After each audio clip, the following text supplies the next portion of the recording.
Naglabas ng mahigpit na babala ang Presidential Communications Office o PCO laban sa mga individual na sadyang gumagawa ng mga peking balita sa internet, lalo na ngayong panahon ng energy emergency.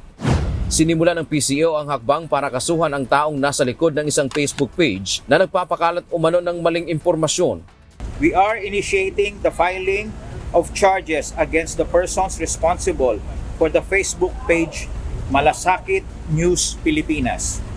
Malasakit News Pilipinas for posting fake news in a malicious desire to sow public panic and confusion and undermine public welfare and safety.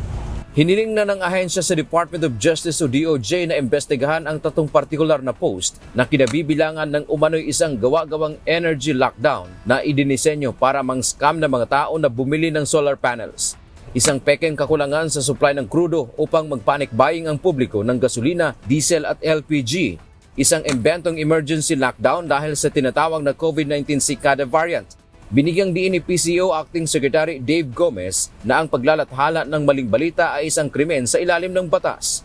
All these posts are blatant lies and fabrications that fall under the definition of false news, the publication of which is deemed a crime punishable by up to 6 months imprisonment under Article 154 of the Revised Penal Code.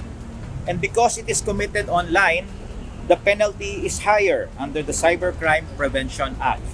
Ayon sa pamahalaan, magpapatupad sila ng zero tolerance laban sa mga sadyang nanlilinlang sa publiko tungkol sa seguridad at presyo ng enerhiya.